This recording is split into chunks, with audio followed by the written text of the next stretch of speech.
In the South, when we see some type of tragedy, we're used to the news always blasting a criminal history or some type of excuse to justify an injustice that we see playing out. Just like when it comes to this Tasha K Cardi B debacle. People will bypass the fact that people do change, and I'm supposed to be sympathetic towards alleged men that Cardi B claimed to drug and rob, and people bypass the whole point in why are women feeling the need to prostitute themselves in order to survive while men exploit them. But that's a conversation many people don't want to talk about. Just like when it comes to Cardi B and the fact that even though she may have said some things that people don't like, does that justify people harassing her and then feeding into stupid ass propaganda like black woman is God, feeding into propaganda like Black Lives Matter, but nobody calls out the bad behavior we see playing out on these public platforms when we have so much power to do other things, like this? Now to an I-Team exclusive. There are new questions about the police investigation into the dating app death of a young woman, Lauren Smith Fields, in Bridgeport, Connecticut. Investigative reporter Sarah Wallace delves into that mystery. They wanted us to forget about our daughter, their sister, our loved one. They thought they was gonna just throw her away like she was garbage.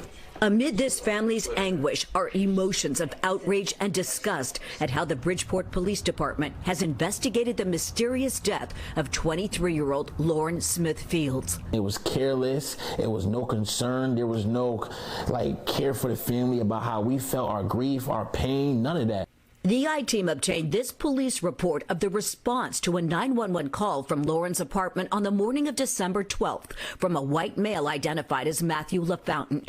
The investigator notes he was trembling and visibly shaken. LaFountain said they met on the dating site Bumble, began drinking shots of tequila, and Lauren became ill. That later they played some games, ate some food, and started to watch a movie. He says he carried her to her bedroom and laid her in her bed. He then laid down next to her and fell asleep. He woke up again at approximately 0630 hours, and she was laying on her right side. Blood was coming out of her right nostril onto the bed, and she was not breathing.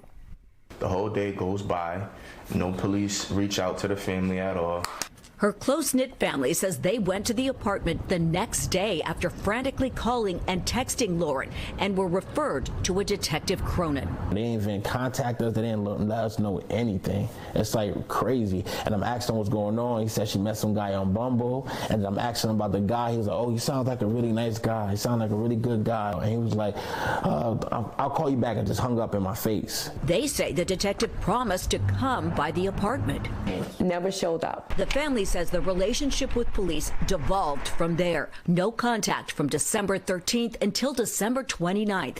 They returned to the apartment to clear out Lauren's belongings and claim a new detective came by to say he'd taken over the case from Detective Cronin. The detective said he effed up, he messed up, he effed Cronin, he messed up, he didn't know what he was doing, he messed up the case. The family says they provided evidence they'd collected to crime scene investigators who arrived for the first time that day, included a bloody sheet and a pill. And 2 cups of drinks or whatever next to a bottle. They didn't take none of that. We seen a condom, we seen lube, other stuff in there, and they didn't take none of this. Sources close to the investigation tell the I-Team the Matthew LaFountain pictured in this social media photo, now removed, was the man at Lauren's apartment. A neighbor at his listed address in Milford confirmed LaFountain's identity, but we were unable to reach the 37-year-old who has not been accused of any wrongdoing. LaFountain's same image appeared under the name Matthew Thomas, now also taken down. Now, of course, some that hate Cardi B are going to say that she just shared the information about this young lady to do damage control. She has PR helping her maintain her image. But at the end of the day, that is their role. And if it wasn't for Cardi B using her platform to share this information wouldn't have made mainstream. So with that being said, the same community that will say Black Lives Matter will condemn individuals and overlook people obviously violating your rights. And instead of people making content to inform the community, some people gravitate towards malicious content, constantly revolving around the negativity that's going to drive in the clicks and views and disregard how that can affect individuals. Too many people are looking over this city girl, sleep with a rich man, let's be somebody's sugar baby attitude that is putting a lot of women at risk, black and white. It's not just a black thing, it's not just a white thing. And instead of people focusing on the issue, people keep you divided so that you can't deliver the message. Nobody cares about the black woman unless you like her, that is. Is that right? Nobody cares about the truth unless it's in their favor, huh? I clearly use my platform to bring awareness to the information that could be readily verified through people reading court documents and other official paperwork. So when it comes to individuals who want to assume they think they know what my content reveals, I suggest them pick up the paperwork and you will see how I clearly guide you into the real masterminds behind all the propaganda surrounding Robert Kelly. Meanwhile, people were strategically put here to keep simple-minded individuals distracted because they refuse to read the paperwork themselves. The receipts are checking out, but if all the receipts are checking out that I'm going to put out, R. Kelly may be innocent.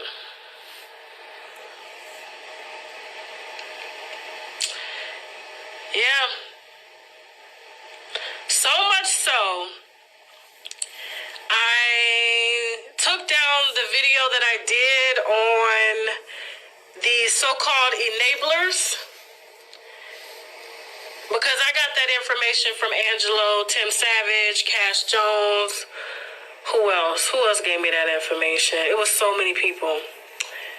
Lisa Van Allen. Yeah. Oh, yeah. It's so bad. It's a lot of people in denial on this internet. Like, how can I take serious some people that proudly call themselves the winos any more than I can take serious people representing Team Truth but ain't doing nothing but lying their ass off? And just like with people rallying to give Tasha K all kind of excuses for not doing due diligence in bringing exclusive and verifying her information, chasing clicks and views, they're going to excuse her poor behavior that makes us as a black community look stupid as fuck while we chant Black Lives Matter as we watch so many black people slander other black people just to turn around and spread propaganda.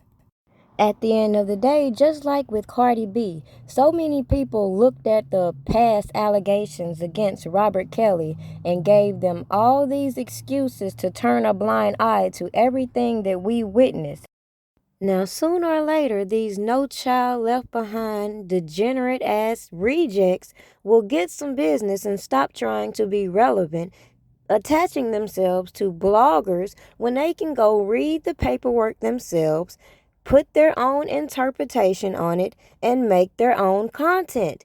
Instead of looking dumb, assuming you know what people have meant in certain content when you don't. So hey, dum-dum, if you want the proof of who's an informant and who's not, you should go and check out the indictments, look at what Robert Kelly was convicted of, and replay all those lives of individuals claiming they're doing things on his behalf. That's really what it is. I have not gotten no money. That's right. I haven't gotten fucking paid. I did this for my fucking fans. Can't hit 30 fucking hours. Ran out of gas, but still made it here on time. Right. And they tell me I ain't got my money. Right. I can't do that. I've been fucked before too many times in the past. I gotta make example out of these characters, man. You got my shit? Yeah. God damn, man. I got it. So we can do it when you leave. Yeah, but y'all try to set up a show, another show, to come to Arizona to make this shit up to my fans. I'm gonna make this shit up to my fans for the promoters fucking up today. They didn't give me my money. What am I gonna do? Right. I didn't get paid. Now everything that all the expenses got to come out of his pocket, and he ain't get a dime. Exactly, man. I tell him. Let's go. 26 people here. Absolutely. 26 people Yeah. here to I make got this you. show happen. Yep, I got you. This Valentine's Day, I will be open for business, and I am now taking pre-orders if you'd like to create a custom gift box for your special loved ones. And don't leave the kids out, because they will want a box too. I'm serving chocolate dipped strawberries in either chocolate or white chocolate, s'mores, cakes, you name it, I'll make it. I'll even mix and match some of my treats so that you can get the perfect box to fill all of your needs. And from now until Valentine's Day, you have the option of entering in my Valentine's Day raffle, where you can send at least $1 to Primadonna Pastries, and I will draw daily for your chance to win a special gift box from me. Products ship out once a week, and you'll know you're a winner once you get a cash emoji on your Cash App deposit. All participants will stay in the drawings until Valentine's Day to keep things fair. And once you get a reply, just send me your shipping address and I'll get your package to you. And be on the lookout, because I do intend to start up memberships in which I will send out sample packages bi-weekly to all those interested. Get the bag. Get the bag.